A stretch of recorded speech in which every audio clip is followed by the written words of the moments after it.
세상에서 가장 큰 축구 경기장을 상상해보세요. 그리고 그 축구 경기장을 음식으로 가득 채워봅시다. 관중석까지 포함해서요. 이것이 바로 매일 미국에서 버려지는 음식의 양입니다. 4인 가족 기준으로 매년 먹지 않고 버린 음식값을 계산해보면 1,500달러에 달한다고 하는데요. 미국의 폐기물 중 개인이 버리는 쓰레기 비율은 43%, 그중 음식물 쓰레기는 22%를 차지한다고 합니다. 반대로 배고픔 때문에 고통받는 사람들은 날로 늘어갑니다. 미국 내 노숙자는 4천만 명이 넘고 그중 1,300만 명이 아이들이기 때문이죠. 이뿐만이 아닙니다. 미국에서 1인당 쓰레기 배출량은 1년에 약 773kg에 달하는데 중국의 3배, 에티오피아의 7배인 수치랍니다. 전 세계 인구의 4%에 불과한 미국이 전 세계 폐기물의 12%를 버리고 있는 셈이죠. 세계 최대 경제 대국이자 소비 대국, 세계 제1의 군사력을 과시하는 미국이지만 그들이 감추고 싶은 세계 1위도 있습니다. 바로 세계 1위 쓰레기 대국이라는 불명예입니다. 여러분, 한국 사람들이 미국과 유럽에서 가장 충격받는 일이 무엇인지 아시나요? 바로 쓰레기 버리는 방법이랍니다.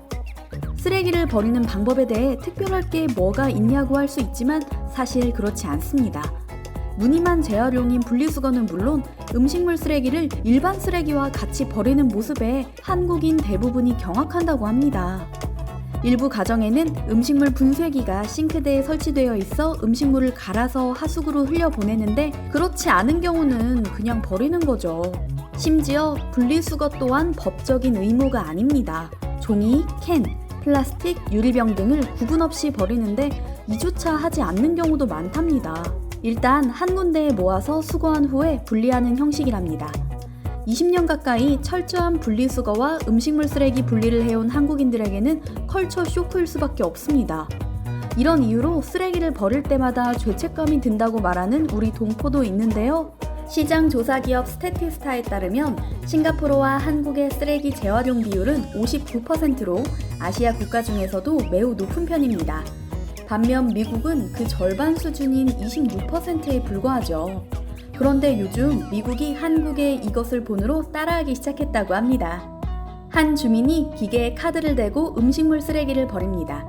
무게에 따라 요금을 부과한 후 스르륵 문이 닫힙니다. 옆에는 다듬고 남은 배춧잎, 양파나 과일 껍질 등을 따로 모아 퇴비로 만드는 기계도 있는데요. 요즘 한국의 아파트에서 쉽게 볼 수 있는 RFID 음식물 쓰레기 처리기입니다. 우리나라는 1999년부터 음식물 쓰레기의 분리 배출 및 처리를 하고 있는데요. 대한민국의 음식물 쓰레기 재활용 기술은 세계 최고라고 평가받고 있습니다.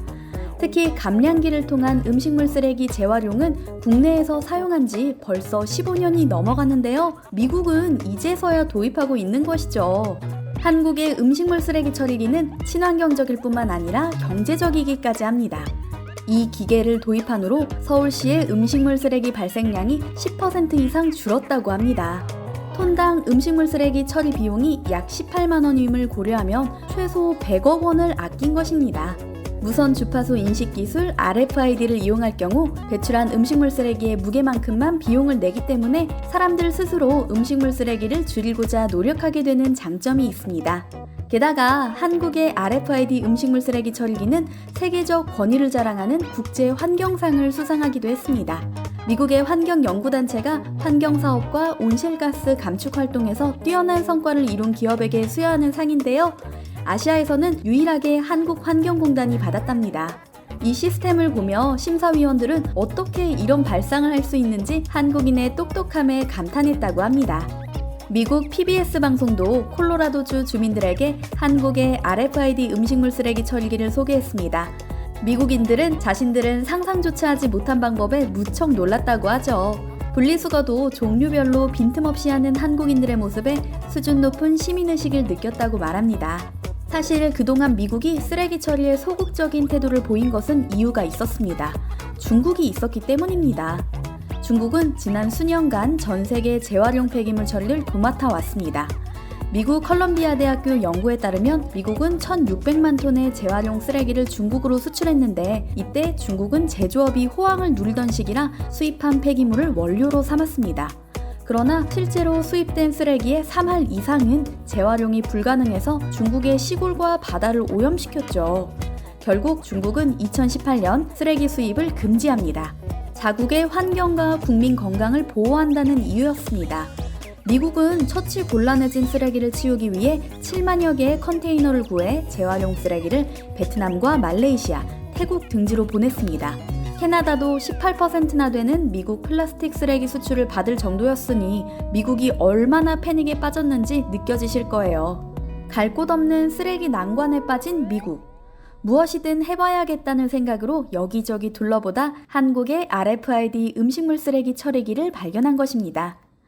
제대로 처리되지 못한 쓰레기는 악취를 일으키고 환경을 오염시켜 결국 우리 건강에 해가 됩니다. 수질과 토양의 2차 환경오염을 초래할 뿐더러 호흡기 질환과 같은 질병의 원인이 되기도 하죠. 그런 면에서 미국인들은 일찍부터 재활용 분리수거와 음식물 쓰레기 분리배출을 철저히 생활화하는 대한민국 국민들의 높은 시민의식에 놀란 것입니다. RFID 음식물 쓰레기 처리기를 이용하면 음식물 쓰레기가 굵은 모래 형태의 건조물로 배출됩니다. 가열 과정에서 멸균 처리되어 악취나 해충이 발생하지 않으며 무게는 22%가 줄어들고 처리 비용도 30% 이상 절감됩니다. 다이옥신과 같은 유해가스 등도 발생하지 않아 현재보다 CO2 발생이 60% 이상 감소되죠. 이 과정을 통하면 자원의 재활용이 가능한 것도 큰 장점입니다. 비료나 사료의 원료로 사용하거나 고형 폐기물 연료 발전으로도 사용할 수 있으니까요. 한국의 음식물 쓰레기 처리기에 눈독 들이는 것은 미국뿐이 아닙니다. 서울 노원의 한 아파트 단지에 검정 정장을 입은 중년 여성이 음식물 쓰레기통 안에 고개를 넣어 살피더니 흡족한 듯 엄지손가락을 치켜듭니다. 주변 사람들도 고개를 끄덕이고요.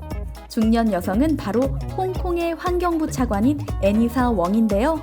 음식물 쓰레기 처리기를 보기 위해 우리나라를 방문한 것입니다. 인구 700만 명이 살고 있고 매년 6,500만 명의 전 세계 관광객이 찾는 홍콩은 우리처럼 종량제 봉투를 쓰지 않는다고 합니다. 주민들이 마음껏 쓰레기를 버리면 수거에 가고 일정한 수수료를 물리고 있죠. 쓰레기 처리 방법의 해법을 찾지 못해 고민하던 그들이 미국의 유명 방송에서 환경 정책을 배우려면 한국으로 가라고 보도한 것을 보고 진짜 한국으로 온 것입니다. 세계은행이 발표한 전 세계 쓰레기 위기에 관한 보고서를 보면 세계에서 배출하는 쓰레기의 양은 2016년 약 20억 톤에서 2050년 34억 4천만 톤까지 늘어날 것으로 전망된다고 합니다. 연간 쓰레기 배출량이 최소 33% 이상씩 증가한다는 것이죠. 문제는 늘어나는 쓰레기의 양이 아니라 이를 적절하게 관리하고 처리할 환경과 자원이 부족하다는 데 있습니다. 한국도 이 상황에서 벗어날 수는 없지만 이상한 선견지명 덕분에 남들보다 한 발 앞서 있습니다. 다른 선진국들이 환경 이슈를 외면할 때 누가 시킨 것도 아닌데 한국은 지구상 어떤 나라보다 솔선수범했기 때문입니다. 나라는 종량제법을 만들고 기업은 음식물 쓰레기 처리기를 만들어 보급했으며 국민들은 높은 수준의 시민의식으로 생활 곳곳에서 실천하고 있죠. 이런 한국만의 좋은 점이 세계에 더 널리 알려지길 바라면서 오늘 영상을 마칩니다.